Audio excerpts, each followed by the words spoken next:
आज के इस क्लास में हम लोग वास्तविक संख्या के बारे में पढ़ेंगे।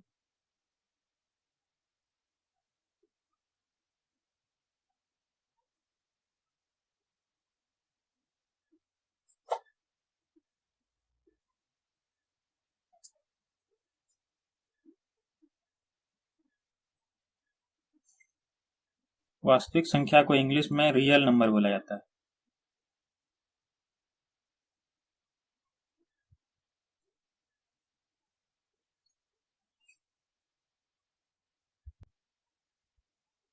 सबसे पहले यह जो अध्याय है वास्तविक संख्या, इसमें हम लोग को कुछ मुख्य बिंदु पढ़ना है और उन मुख्य बिंदु में से सबसे पहले हम लोग पढ़ने वाले हैं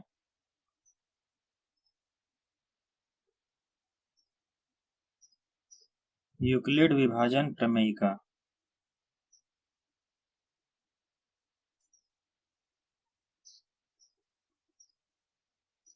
तो आखिर ये यूक्लिड विभाजन प्रमेयिका है क्या? तो इसे समझने के लिए हम लोग एक उदाहरण लेते हैं।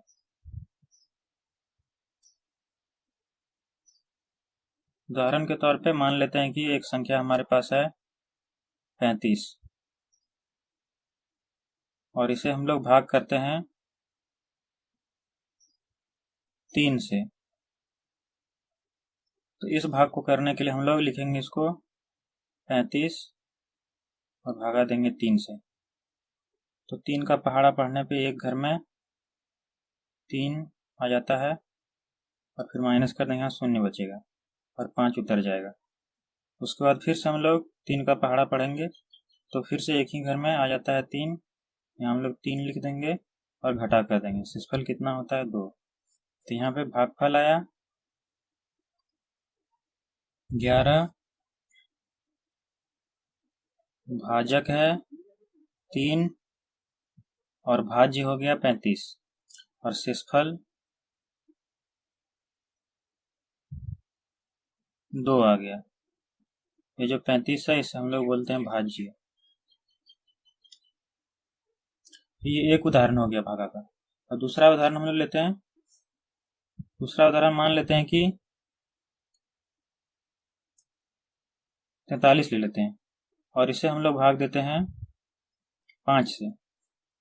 तो इसे भी हम लोग सेम ऊपर में जैसे हम लोग भाग किए वैसे इसमें भी कर सकते हैं। तो यहाँ पे हम लोग लिखेंगे 43 और इसको भाग देंगे 5 से। तो 5 से भाग देने पे कितने घर में 43 आ जाएगा? तो हमें 8 घर पढ़ना पड़ेगा, यहाँ 40 आ जाता है और घटा करने पे कितना बचेगा? 3। तो शेषफल कितना हो गया? शेषफल 3 हो गया, भागफल 8 हो गया, भाजक 5 हो गया और भाज्य 43 हो गया। तो इन दोनों से ही हम लोग एक निष्कर्ष पे पहुंचते हैं कि भाजक जो होता है वो हमेशा बड़ा होता है किससे? शेषफल से।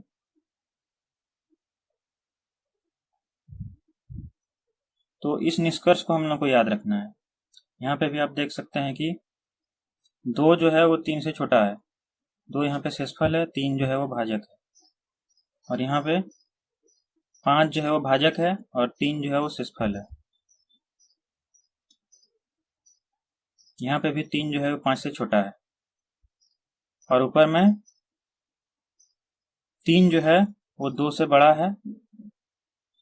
मतलब भाजक जो है वो हमेशा शेषफल से बड़ा रहेगा।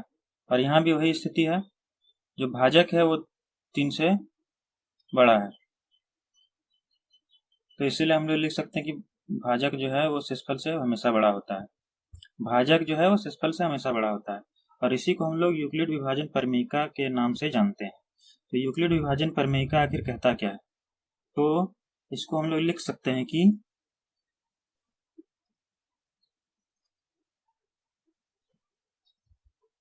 माना ए और बी कोई दो धनात्मक पूर्णांक हैं, तब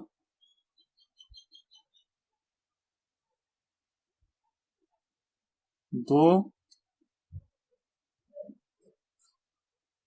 और द्वितीय पूर्ण संख्याएं Q और R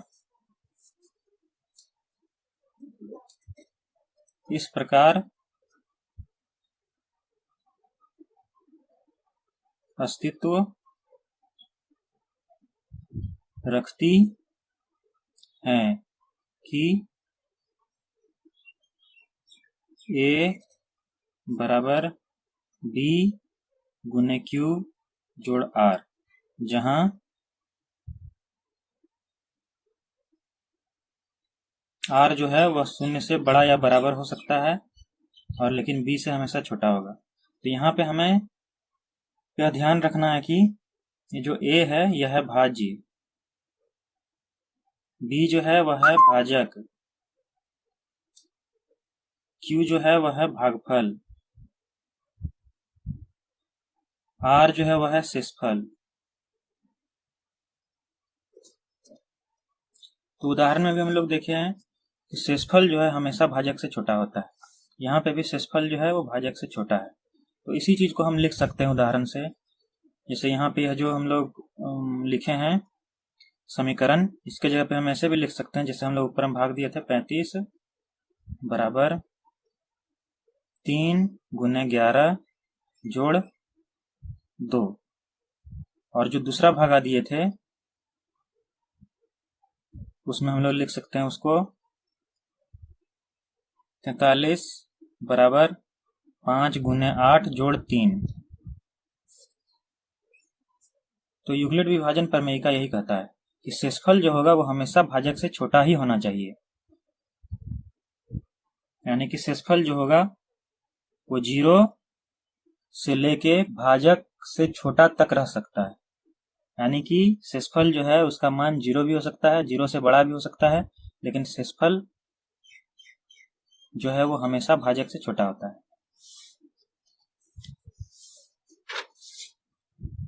तो आगे हम लोग देखते हैं कि इसका प्रयोग हम लोग कहाँ पे कर सकते हैं। ये जो शेषफल यूक्लिड विभाजन प्रमेयिका है, इसका प्रयोग हम लोग कहाँ पे कर सकते हैं। तो इसका प्रयोग हम लोग करते हैं HCF ज्ञात करने के लिए। HCF का फुल फॉर्म होता है हाईएस्ट कॉमन फैक्टर, और इसका प्रयोग हम लोग चरणबद्ध तरीके से करते जाते हैं। तो चरणबद्ध तरीके से जब हम लोग यूक्लिड विभाजन प्रमेयिका का प्रयोग करते हैं तो उसे ही हम लोग क्या बोलते हैं, इसे याद में रखना है, उसे हम लोग बोलते हैं यूक्लिड विभाजन एल्गोरिथम।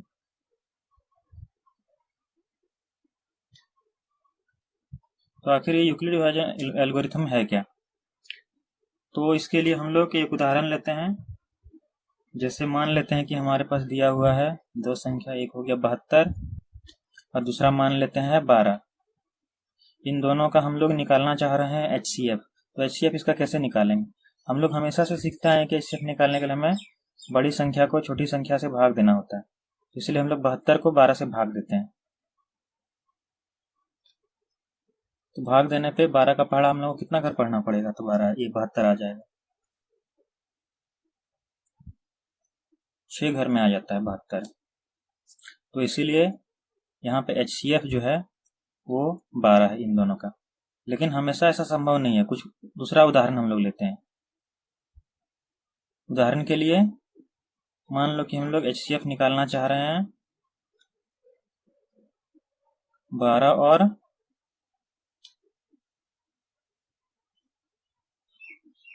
75 का। तो अब हम लोग कैसे करें। अब भी हम लोग सेम उसी तरीके से भाग देंगे। बड़ी संख्या 75 है और छोटी संख्या 12 है, तो भाग देने पे 6 घर में 72 आ जाता है और यहाँ शेषफल 3 बच गया।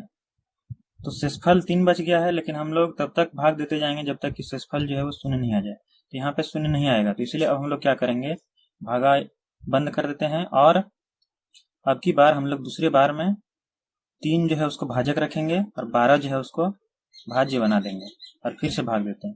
3 का पहाड़ा कितने घर पढ़ने से बाहर आएगा, 4 घर पढ़ने से, इसीलिए ये कट गया। तो शेषफल अब 0 हो गया।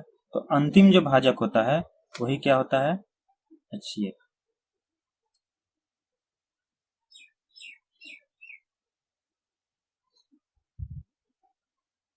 और इसी को हम लोग दूसरे रूप में भी हल कर सकते हैं, जैसे किताब में जिस तरीके से समझाया हुआ है अब उस तरीके से हम लोग हल करने की कोशिश करते हैं। किताब में समझाया हुआ है, जैसे मान लेते हैं कि ये 75 है, इसको हम लोग भाग दे रहे हैं, अथवा हम लोग ऐसे कर सकते हैं, तो 75 को हम लोग भाग देंगे